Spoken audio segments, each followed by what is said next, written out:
Ladies and gentlemen, put your hands together for Nat, the best man.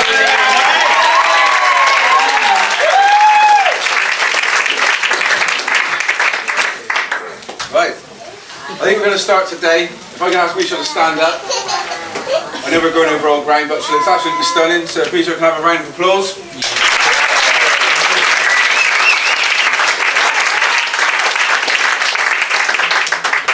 We'd also like to do the same for the bridesmaids, if they can all stand up and have a round of applause.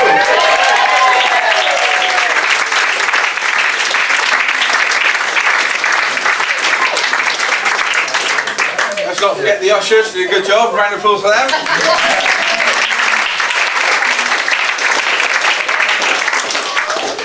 And while we're on it, I think you lot deserve a round of applause, the way you scoffed that food and drank that drink.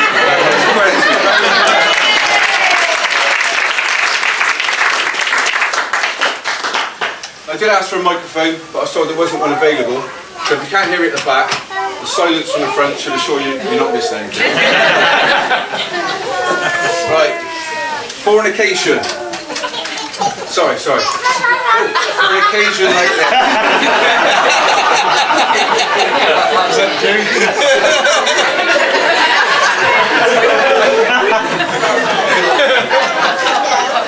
For an occasion such as this, I'd like to thank you all for coming on behalf of Fraser and Michelle to celebrate their special day.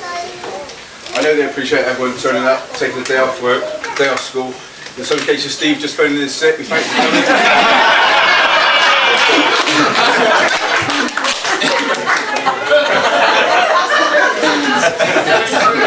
Thanks again to the bridesmaids. We've got Tally, Ariane's down there, Ria, Robin, Gracie. Where's Annie? Asleep? Not to mention Alfie. Did a good job for Michelle today. I'd like to thank all the lads that came on the stag do and made it what it was. We're looking for an excuse to go next year, so someone's going to have to tighten up. Also like to thank the ushers. They had two jobs today, the ushers. Get everyone seated, which they barely managed. And to not look as good as Fraser said, the groom of the best man. I think you agree they achieved that comfortably. Part of my duties as best man was to get Fraser here on time, looking smart and handsome. Now the first two were easy, but I'm a best man, not a genie. For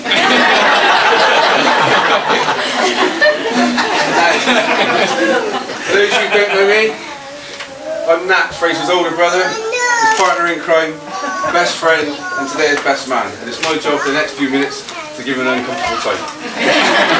I'm sure Fraser will give Michelle an uncomfortable time later on.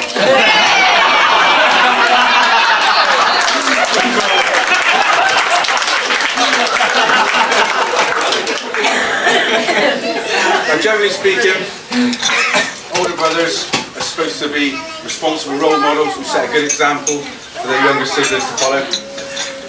And to be fair, that probably wasn't the case with Fraser. So as a credit to him, he turned out as he is. Now when Fraser asked me to be his best man back in sort of January, February, I thought, well, what an honour it would be to be his best man, but now I'm here, it's more like an invitation to sleep with the Queen. It's an honour, but you don't want to do that either. As I said, his older brother, his parents are also mine. And I can only assume they're slightly disappointed in their first son, so they decided to try again. I'm sure they're slightly disappointed as well because he's ginger as well. Now Fraser shares his birthday. I was looking at some facts on it with Brad Pitt, Steve Gerrard and Russell Brand. That's about all he shares with them. That's all he shares with them unless they've got small willies as well.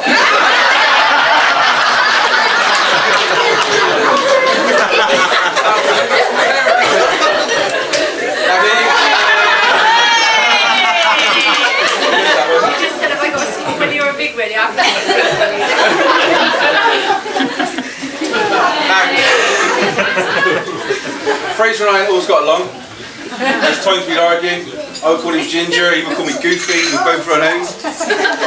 We'd run home crying, but the next day, sure enough, Fraser would email me from work and we'd back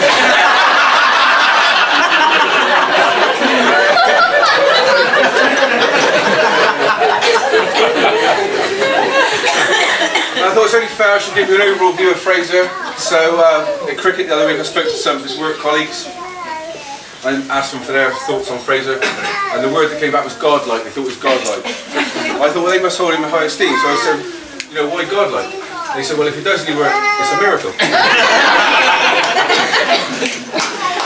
Now that wasn't quite the character reference I was after, so I spoke to some family and friends that are here today, and what came back to me, one person in particular, was conceited, selfish, arrogant and insensitive. And I guess if anyone knows Miss Michelle,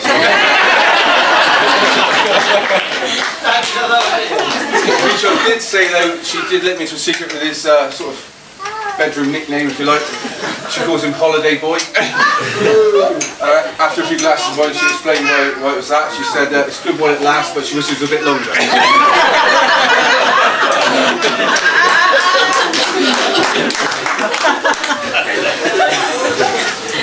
Now, for those of you who don't know the couple, I can take you back to Michelle's 30th birthday party. She was surrounded by family and friends. She was the centre of conversation, but all she could concentrate on was the IT geek from Westerly. I'm told she made Ryan call him. Fraser was at home. He was busy mending his favourite circuit board.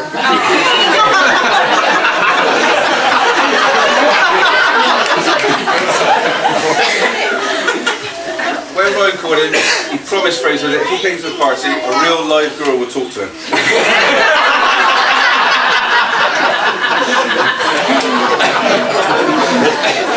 And Fraser, not listening to Mission Opportunity, donned his favourite tank top and nothing else.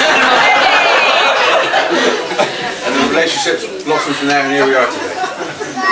Now their relationship in the early days was kept pretty hush-hush. No one was supposed to know. And the first time I met Michelle, we were at a Bristol City playoff game in Millennium Stadium. We were in a bar in Cardiff. I was at the bar with the lads. Michelle was the only girl with us that day. And Fraser, I could see Fraser in the distance. He was either talking to her or bothering the girl down in the corner. So I thought, that's not fair. I'll give the girl a break, she wants to enjoy herself. So I thought I'd go over there and take Fraser to the bar. As I got closer, I could see Fraser's hand on her knee. Michelle was tossing her hair back. There seemed to be a certain amount of flirting going on, and she was smiling during the conversation. So the first thought came to my head, Fraser's got hold of some real hypno.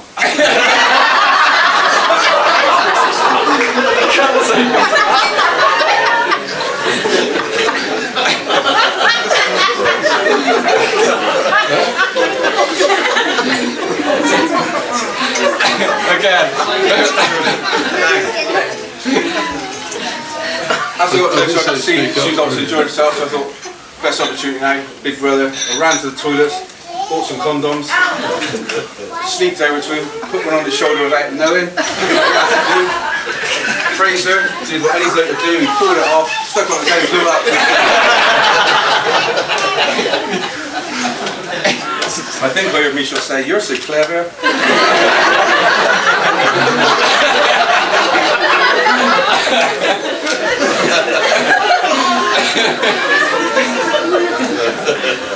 Now, before writing this speech, I sought some advice on how long a best man's speech should take.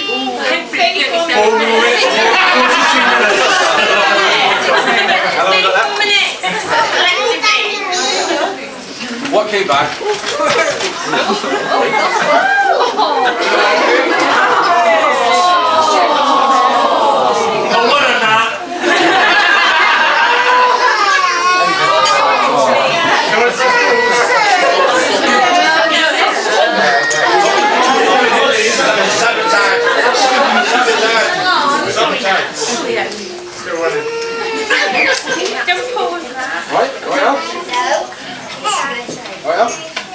As I said, I sought some advice on how long the best man's speech should take. And what came back was it should take as long as it takes a groom to make love.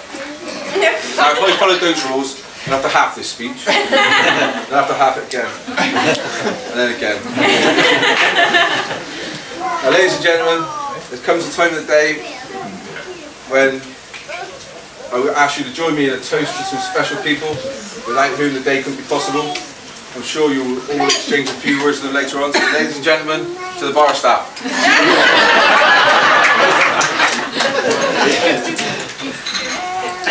I'm nearly finished now. All I need to do is wish Fraser and Michelle a wonderful time on their honeymoon. Fraser said he's going to North Wales. So he's going to bang her for a week.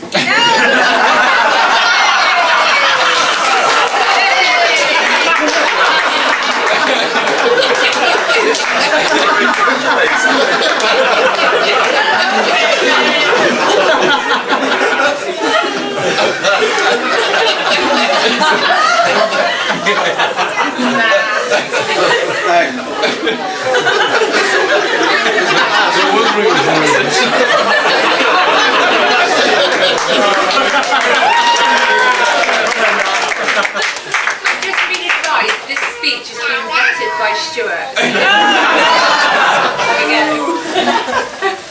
Now, I'd like to finish with saying it is an honour to be Fraser's best man again.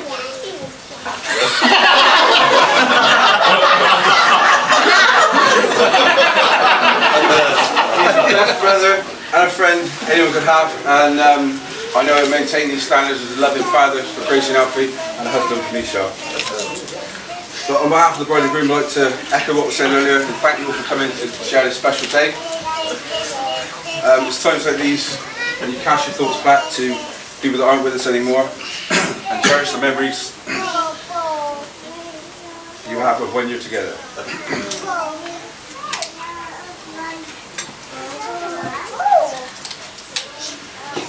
So ladies and gentlemen, it gives me great pleasure, not to mention relief, to ask you all to stand, raise your glasses in a toast to Fraser and Michelle, the new Mr. and Mrs. Clark, to the bride and groom. All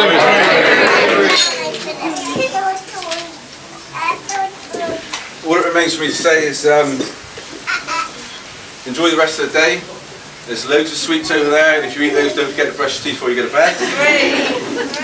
And the girls, I'm told, the girls from New Zealand have been teaching their cousins from England to do the haka. So I'm told we're going to have a demonstration of the haka, just like Soy Night.